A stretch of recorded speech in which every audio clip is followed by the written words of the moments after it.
So I don't think so much anymore, at least not in the way that I used to. I used to always be thinking and in a different state where I'm using my mind to solve problems. When you are in your mind, it's because you want to get somewhere, you want to be somewhere, you want to distract yourself, you want to solve a problem or issue that you are having in your life. And most thoughts aren't actually helping you solve that problem. They aren't moving you in that direction. But it can kind of feel like it is helping. Or at least you might recognize they aren't helping, but you are addicted to the thinking mind anyway. Like a monkey. You have a monkey mind.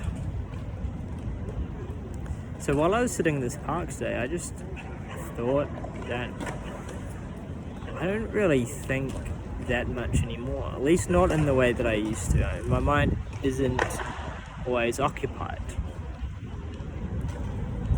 And when it's not occupied, there's nowhere to go and there's nowhere to be. You are sort of just experiencing.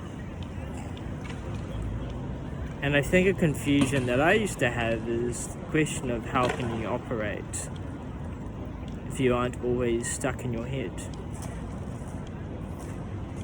It's kind of like this, the body has this natural intelligence or natural programming. And you don't need to be thinking about it to do it, right? You don't need to say, move my hand, my left hand, my right hand, my left foot, my right foot, my left foot, my right foot. You don't have to do that when you walk.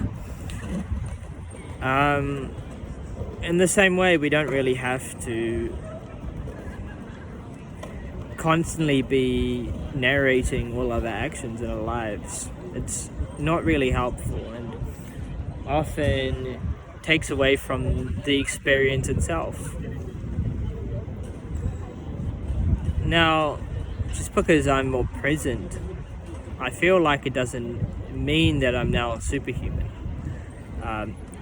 That, in a way, maybe was a misconception I thought among meditators. Oh, you're really present. Well, you are giving it your entire focus. You are, in a way, able to learn or utilize your brain better, I'd say.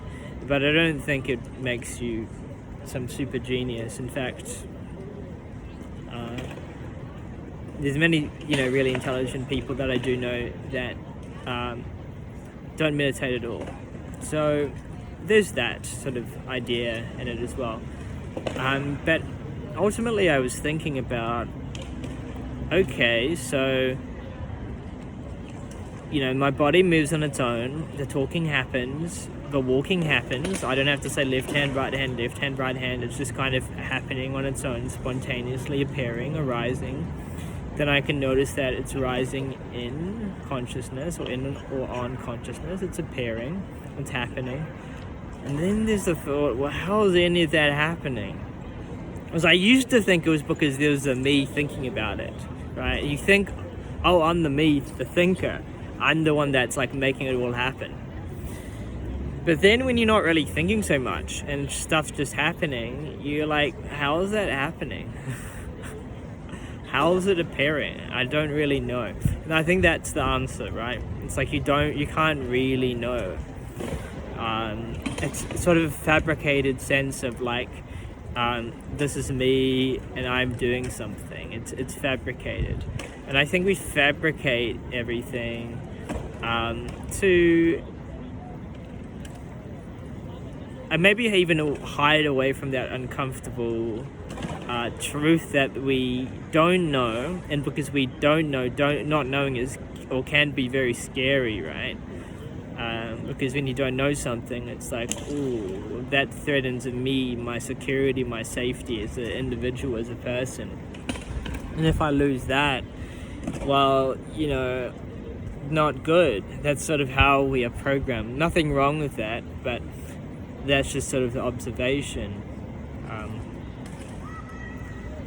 so yeah, not knowing, living from a place of like not really knowing how things are happening, but then things are happening, and paradoxically it's happening from a more free place because you don't need to know, you don't need to figure it out. And that also means there's like nothing to do or nowhere to go,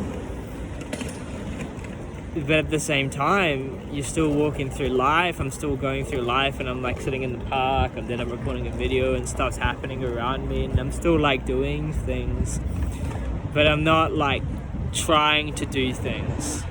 I'm not like efforting and doing things, or at least not in the same way as I was before, although there may still be some aspects of that. It's this paradoxical kind of thing where, you know, now there's a recognition that it's happening, gives a bit of freedom, but you can't try to not do anything because that's doing something, right? You can't try to be in a state of effortlessness because that is efforting. Now, this middle way people talk about, they talk about, oh, there's a middle way between effort and effortlessness, yin and yang, finding this middle way, finding this balance. In a sense, I think that's important. It can be easy to swing one way of the pendulum or another, but at the same time, I think both sides of the coin only can kind of exist because of the other side, right? Like effortlessness can only really exist because there's some effort that was put into it originally that dissolved the program of effort. So now there's effortlessness, but yeah, even that's not really true. Even that's like a fabrication. Even that's just like kind of made up. So it gives you this place of like, okay, now from this realization, everything's just kind of BS, right? Everything's just kind of made up. And so the mind, in order to understand everything, you know, makes up these dualities or solid functions that aren't really solid. Now, the challenge here is to speak about it in a sort of language that can represent it, and language can never really represent what one tries to describe when one tries to talk about any sort of non-dual realizations. So that's kind of interesting.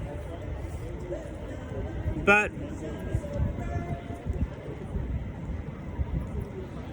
yeah, it's kind of interesting. Now, with this, what's next?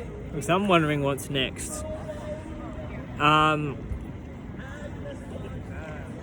Because it kind of brings into question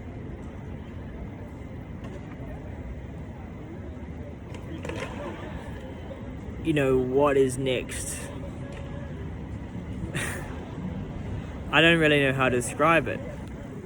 I think a lot of this stuff is very feeling based. Like something I've noticed is thoughts and feelings kind of coexist. You can have a feeling and thoughts arise around the feeling, or the thought, and it creates feelings around the thought. So everything's kind of influenced by that. Now, what is this realization or understanding of, oh, well, now I'm able to perceive that things are, you know, arising and arising only because of something else arising, so it's codependently arising. You know, what is that realization? What is that substance there? What is the source, right? Because now it goes into, okay, I can see this is like a fabrication, but what about the fabrication? What's that made up of? oh, but what's that made up of? Going a step back. And it's like this chain that goes all the way down and all the way up. It's really insane. So yeah, I don't really know what's going on, but I hope I hope it was a fun video for you guys. Like and subscribe.